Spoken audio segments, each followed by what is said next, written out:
I think one thing that makes Stapley stand out from the competition is we try to keep the family feel.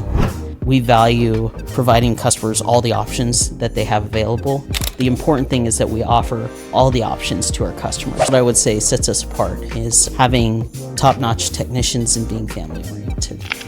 Everything's good, everything's lubricated and tuned up, and also that we can make sure that we're preserving the longevity of their product.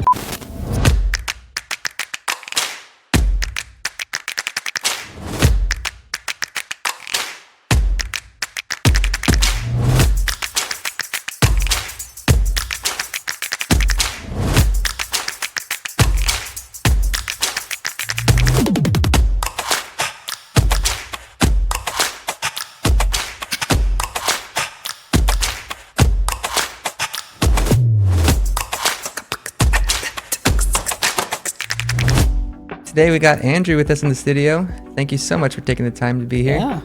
Really appreciate it. Could you tell us a little bit about what you do at Stapley Action Garage Door? I'm the Director of Business Development. I manage the office team and all the marketing for our company. Cool. And how did you get that role? How did you start with the company? I knew a friend that worked there, and I learned a little bit about what the company did and learned that it was a good fit for me and for them too. And I've been just past my 2-year mark with the company. Oh, nice. Wow. Yeah. 'Cause you feel like you're pretty high position. So I was like, I wonder if you worked your way up or just started. I started right as there. office manager and then worked my way. I was moved into the Director of Business Development position. That's cool. Yeah. So yeah, you reached out to us off of a referral to work with your website and SEO and some ad stuff a couple of months ago. So it's been really fun working together Yeah, on growing the business. Hopefully we'll get that second office up there soon. for sure.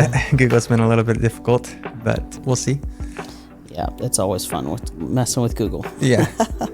Yeah, the worst part of your job, best part of my job. But, but that's awesome. So I wanted to get your perspective as an office manager and kind of in the marketing role about what Stapley Action Garage Door does, why they're different, and why people should really work with them compared to other garage doors. When we have the most famous garage door in the company in the world, A1 Garage Door just down the street. What makes you different compared to A1 Garage Door? Not to talk shade on them or anything, but No, A1's a great company, but I think one thing that makes Stapley stand out from the competition is we try to keep the family feel. We want to make sure that we, although we grow as a company, we want to make sure that we maintain the identity image of being a family-first business, one that strives to not only have family be an important part of the employees and, managing the employees' time and putting their families first, but also being a part of our identity is who we is making sure to take care of the customer as if they were our family.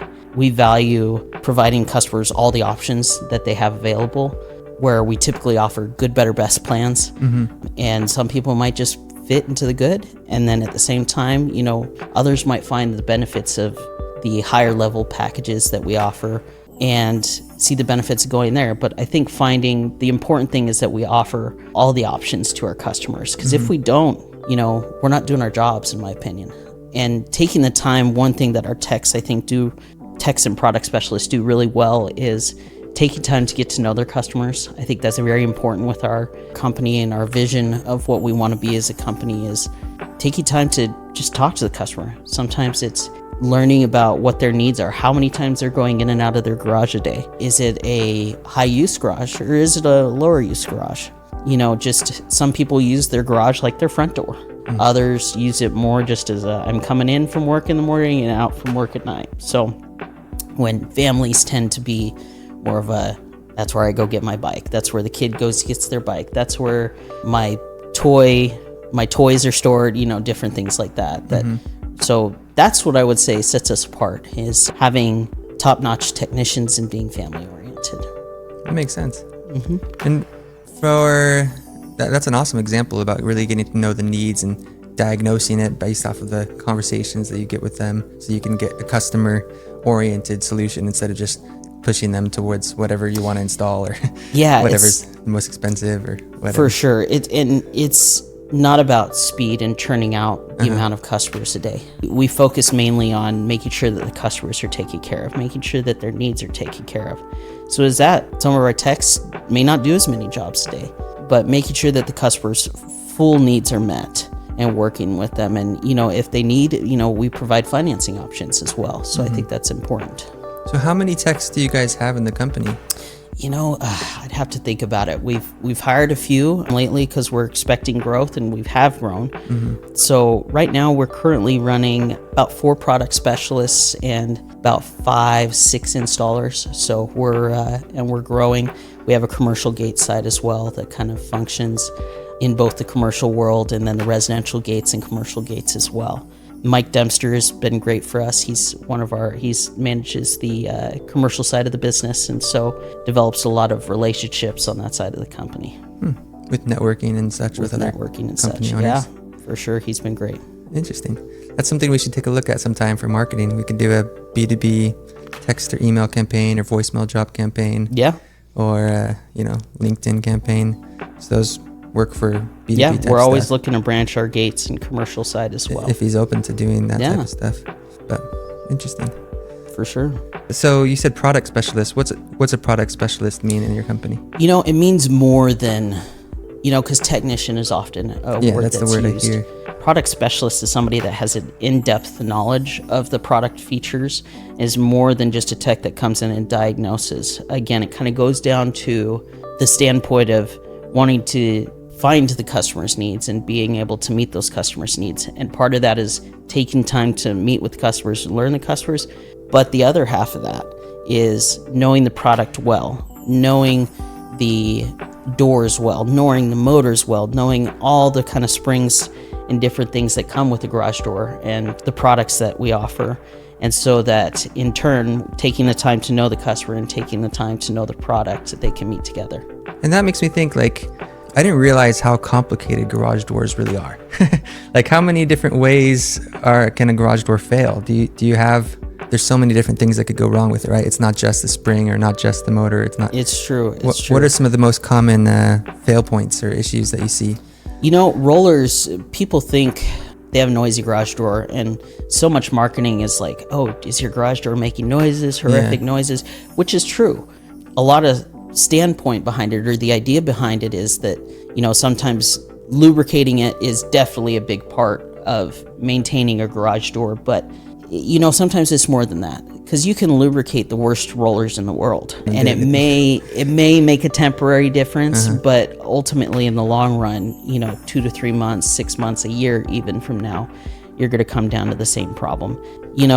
Rollers, some of the bare minimum plastic rollers that come with the garage doors when they come in are just plastic. They don't necessarily have any bearings. It's more plastic on metal kind of a thing. Oh, really? And so offering customers sometimes the option to get the sealed bearing nylon rollers or things like that, because plastic ones sometimes break, and then you're grinding on the track as the motor goes up and down.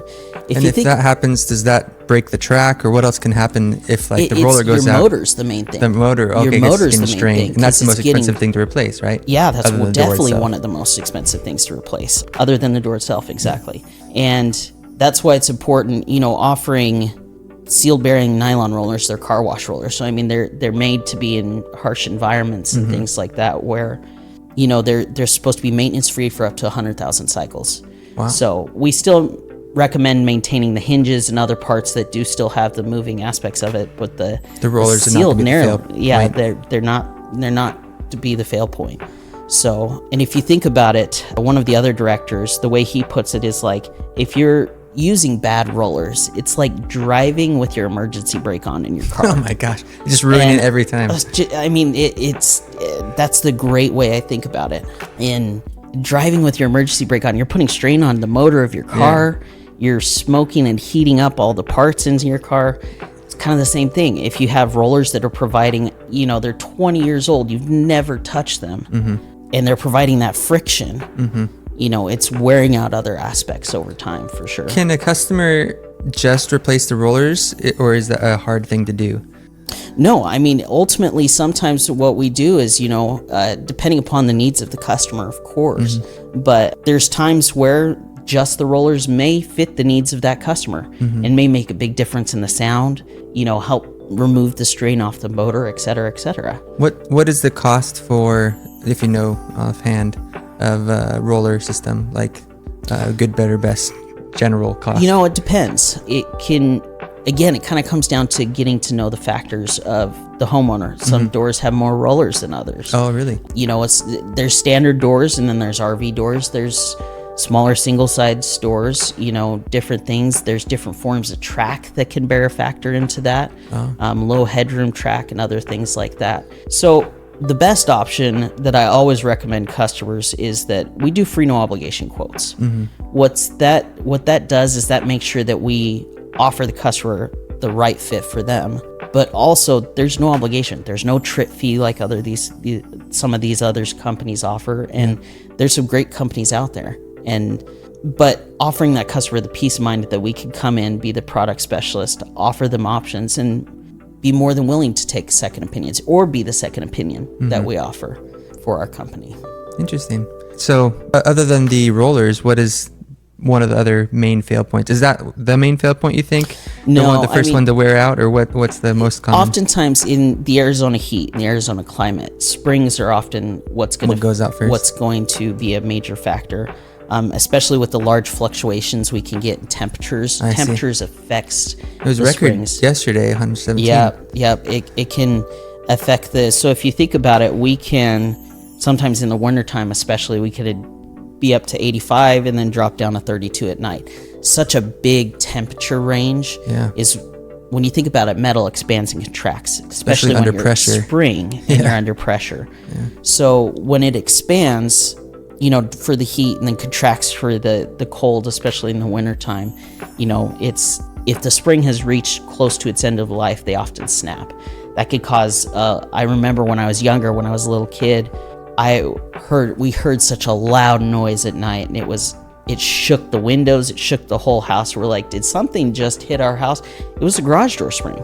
Some people hear it, on their home when they hear it, and it makes a loud bang, and other times it's just, it may be a 2-spring system on your average 2-style garage, and one spring breaks and the other spring's working. What we sometimes find when customers go into their home is that they haven't noticed that one spring's broken. Oh, no. And then the other spring's And so not. Is it like lopsided, or is it holding it up still? No. With So just one spring? the way springs work is, if you think about it, the springs do all the work of lifting your door, not the motor. The motor moves it back and forth, per se, to dumb it down. And so when the door is on the ground, your garage door should weigh around 5 to 10 pounds on the ground. So if we put a scale underneath there, we recommend that it weigh 5 to 10 pounds on the ground, so that the motor is ultimately just moving it back and forth. If you're doing that and you're having the springs properly installed in tensions, and they're not worn out over time, then you're gonna preserve the longevity of the motor that you have. And so back to kind of the springs, is sometimes we go in a customer's house, we perform our 29-point inspection, and we find that the door is either not balanced, and I'll go into that in a minute here, but the door is either not balanced or one of the springs are broken. So when one of the springs is broken, the motor can still technically probably lift it, because the modern day motors have automatic force settings. Wow. So if it notices the 5 to 10 pounds is not enough, it'll yank on it? It'll yank on it even harder. So they'll But automatically that just wears out the adjust motor even force. faster. Yeah. So then you're not only replacing the motor, a spring, but also the motor too. Yeah, for sure. So it could sometimes still work slowly and drag up the door, but if they run it for too long, then we end up going to a customer's house and being like, your spring's broke and your motor's burned out because you've run it without calling us earlier. with one spring working, and then it burned out your motor too, and then then you got people both. really need to be on top of the so that's the benefits of doing yearly inspections on the door. We recommend, and a lot of manufacturers, the doors, I believe, recommend yearly service, coming in, inspecting all the moving parts, the springs. Weighing the door is one thing that some companies may not do. but we believe is important because there's a balance test. The balance test in garage doors is you lift the door up, you manually disconnect the motor, right? And then you lift the door up still under spring tension, and you should be able to put it at several different points of the opening and closing position and let go, and the door should be able to stay still and hold its weight because the springs are properly tensioned. That's a pretty industry standard method that they use. For example, a lot of home inspectors, when they go in and inspect homes, that's one of their tests that they run when they're inspecting the garage door.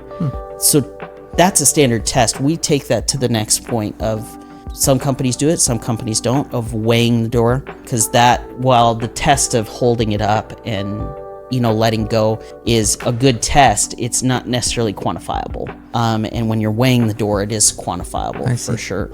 So that's why we do it. Interesting. What else is on the 29-point checklist? There's other things like inspecting the rollers, resetting the limits of the opener, just making sure they're set properly. When I mean limits, where does it stop? Where does it start when you're opening and closing the garage door? Checking the limits of the opener. With a service and inspection, oftentimes it includes lubricating of all the moving parts, making sure that the door is properly adjusted to seal properly with the vinyl, checking all the seals of the door. Because if you think about it, we just did a great video recently about what can happen when the seal on the bottom or the sides of the door is bad. In Arizona, just today actually, I had a customer that sent me a video. I think it was outside their home near their garage. It caught on the security camera a rattlesnake slithering next to the garage. She's like, and she was nervous about it. And if the garage door seals, although we can't 100% guarantee that, everything can go inside, but it's definitely a major preventative of making sure that you're keeping out rodents and bugs and snakes. And, there's products like Rodent Seal for people that are in the desert areas. We service a lot of areas where they're on the outskirts of town and they're in the middle of the desert. There's options like Rodent Seal, which has at the bottom of they call it astragal is the name of the seal at the bottom of the door, where it has interwoven metal mesh. So it makes it where harder to chew through, for rats to chew through. Because, oftentimes that's where you find where a rat's going to find the easiest way in and can't necessarily chew through the metal garage door, but it'll chew through the seals for sure. So making sure that, if it's in a high rodent area where you don't have control, obviously pest control, is a big factor too. But in an area where you're in the desert, no matter what you do, you're going to have rodents or animals or whatever. So making sure to have those options as well, for sure. Interesting. Yeah, my dad has some rodents under his garage right now. Yeah. Rodent seal will help. Another thing that we sometimes do, some customers get the misconception that the seal at the bottom of the door should be watertight. Oh, really? And we find that, there's a common misconception. Now, it's supposed to help, but oftentimes if there's standing water up against the door, it's not going to 100% seal. With customers where it's an older home, the concrete's kind of bowed or sloped, which is sometimes an option, we'll offer customers what's called a storm shield. So it basically goes along the concrete. There's a piece glued to the concrete that mates up with the seal on the door itself. So that helps further eliminate water issues or things like that, especially in older homes with settled concrete. Again, it's not 100% waterproof solution, but it definitely helps when it comes to, monsoon season and more standing waters and things like that if they're in a lower lying area. Interesting. There's a lot more garage door upgrades and products than I realized. For sure. And there's a lot of different problems people can run into. And, what I tell customers that always call asking about a very specific solution, oftentimes there's a very specific answer. And sometimes it's a matter of when customers call into the office, we want to make sure that we, one, take care of them like family on the phone. But two, our priority is to get one of our product specialists who knows the product, who knows the specific examples that can fit their specific scenario out so that they can discuss it with the customer.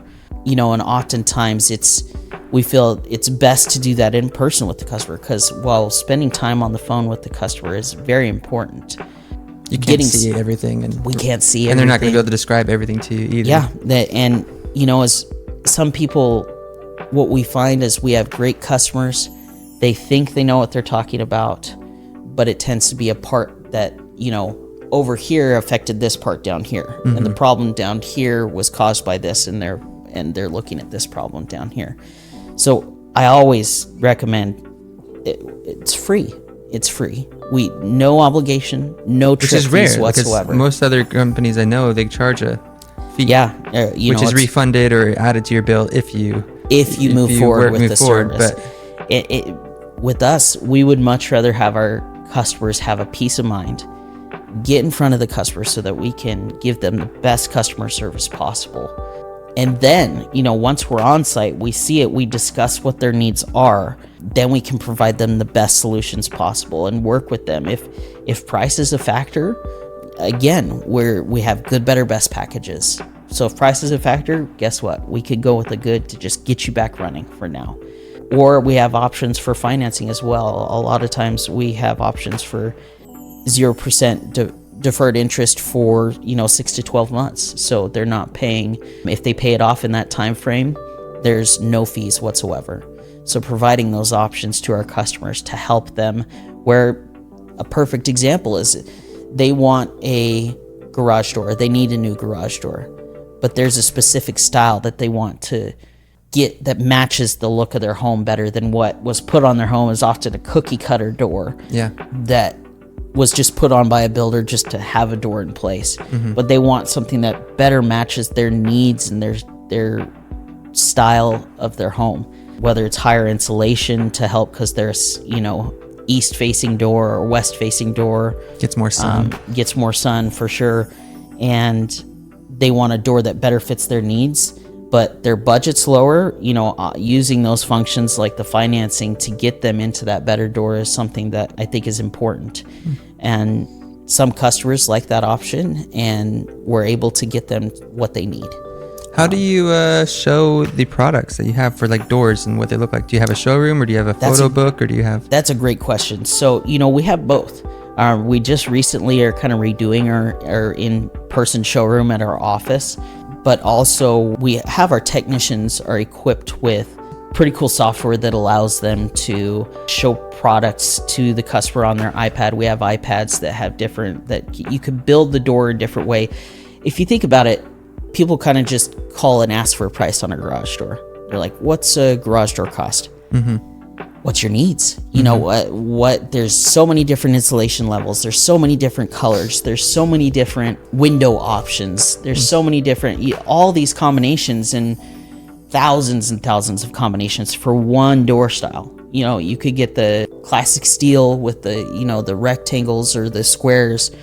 But again, you're working with 15 different colors along with 2 different finishes, probably I believe 5 to 10 different window options if you want windows, and all these different options. So we recommend customers either come into our shop, or even better yet, have a product specialist out, so they can see what the home is, see which way it's facing, show the customers the different options, and then they can build it out on their tablet and show pictures of exactly what it looks. They also have product samples on their truck. Wow. Pretty soon they're going to have hand samples of an insulated door that they have temperature guns with them, so they can see the difference. Put it in the sun, put it in the sun and basically say, look, here's the back of your non-insulated door is X temperature. Here's the back of an insulated door and the difference with it. And again, some customers don't care how hot their door is, their garage is, and they just want to get something there for a security purpose. But if you have an insulated garage door and that makes your garage cooler, would that then in general make your AC bill less as well, since the heat wouldn't be trapped inside the garage, which heats up the attic and potentially I would say, if I had to guess, I don't have numbers off the top of my head, but especially when I lived in a home where it was a 2-story house and the garage door was on the first story, obviously, but the garage door was on the first story, and then there was a bedroom above it. If you think about it, heat rises. And so if you have an older home with more poorly insulated, because garage is typically insulated on the walls on the inside of the house, but older homes that have less insulation or deteriorated insulation, especially with a bedroom above it, it could affect the heat for sure, up the upstairs or the surrounding rooms of the home. So there is times where it will affect the efficiency for sure. Interesting. Because, yeah, I mean, I would be more motivated to pay a little bit more for an insulated garage door if I knew it was going to save me even just like $1 a month on electricity bills. Because then I could say, like, maybe it's $1,000 extra, but a few years, it's saved. The other thing, and it's an upgrade, increase the home value, and maybe it looks better. And we highly recommend it for people. We have people building homes that are air conditioning their garage. Really? And if you think about it, if you don't insulate your door with the max insulation you could get when you're air conditioning, what's the point of air conditioning? So, we have doors all the way up to 18 R value, right around 18 R value. What does that mean in layman's terms? So term? R value is a construction term that basically tells how insulated without going into too much of the scientific portion of it, basically is a rating for how much heat it's going to keep or cool it's going to keep in, et cetera, et cetera. So 18, I would say I'd have to look up your typical home is the walls are going to be probably closer to around that, plus or minus, depending upon what area you live in. Interesting. And so that's more important for Arizona than probably other locations that have more mild climates then. Yeah, for sure. Mild climates, again, it comes back to Arizona's fluctuation in temperatures. Arizona, especially in the winter time or the spring or the fall, we can be 85 in the day and certain days, 32 at night, depending in extreme circumstances. And having that insulation to kind of buffer that. Some people just like the option of not going out to a car that's super heated. I didn't even think about that, because of course your car, it's gonna be so hot if you have a hot garage. If your car's sitting in a garage that's still 115 degrees in the garage because the sun's heating at it and it's trapped in the heat. Yes, it's secure, but is it convenient for you to have that parked in the garage because it's baking in that enclosed space? So do you guys deal more with repair calls, or do you do a lot more installations? And I would say we do a lot of repairs, but oftentimes what we'll provide customers is sometimes customers will say, yeah, I want to get this repaired now, but I want to get some pricing on a garage door. Yeah. So oftentimes it'll turn out into, we'll make the repair and then we leave them with the pricing so that they can make a decision. They're thinking ahead of time. They're thinking, 6 months to a year, I want to replace this door. They're budgeting for a remodel or something like that. Because if you think about it, a garage door, a lot of companies say this, and it's true, and I agree with them. A garage door is typically on the front of your home. And depending upon the size of your home, is a large portion of the architecture and the look of your home. Yeah, it's the face of it. It's the face of it. And when you think of like resale value and curb appeal, for example, resale value, or even just living there and being happy with the home that you live in, sometimes painting the home and changing the garage door can change the entire look of the home. Anything from a composite. Do people ever just paint the garage door? Or is that not recommended usually? Yeah, so certain doors, obviously there's overlays that are in play. When you're working with an overlay or a wood door, there's very specific circumstances for the paint. What is an overlay? In Arizona, we highly discourage wood doors because the sun, you would have to, coat them every 6 months to a year just to stay on top of the maintenance. So a composite wood overlay door gives that perfect wood look that a lot of people want for architectural styles of their home. And Clopay, for example, offers a line called Canyon Ridge. It's a 4 or 5 layer door. Slightly different looks, but typically with a 5 layer door, you got the metal, you got the insulation, the urethane insulation, and then the metal.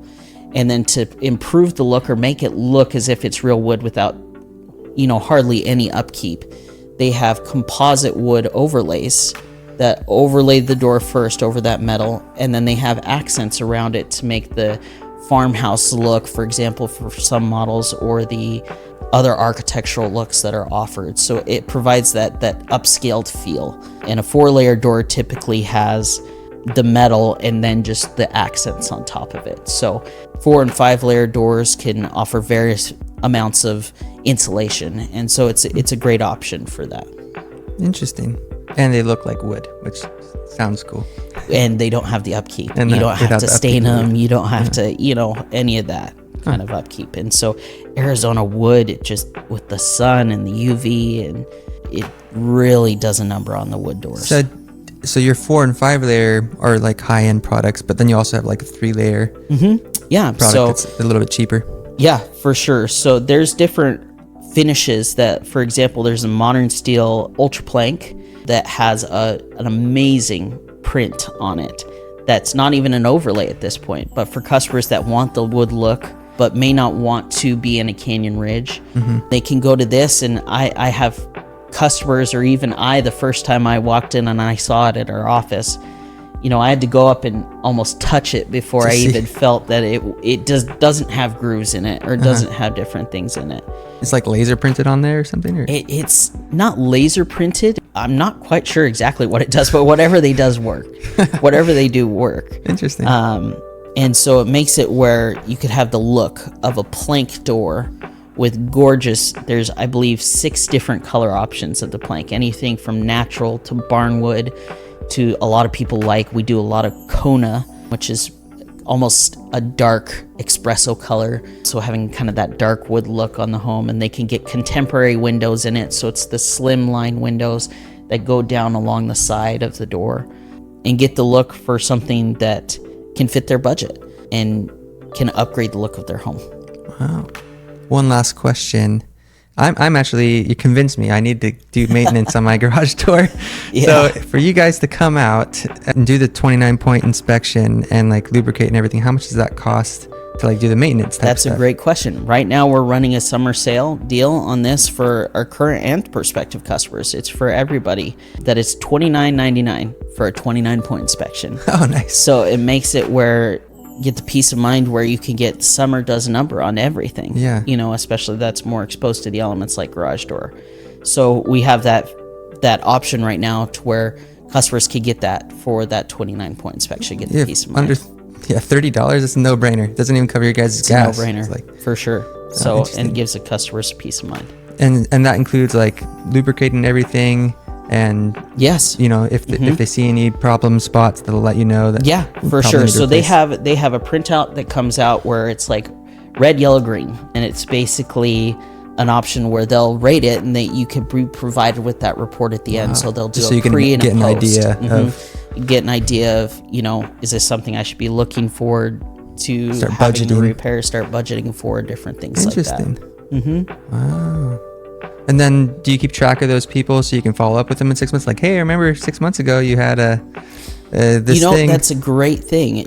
One thing that we do is we like to give our customers a follow-up call within 1 year of service. Because I would probably forget, Yeah, within 1 year of service of, it maybe putting in a door or getting a repair done that we're calling and we're saying for right now, for example, we're calling our customers and say, first off, hey, is everything still running good that we did last? It looks like we were out in July of last year. Is everything still running good? Yeah. It is?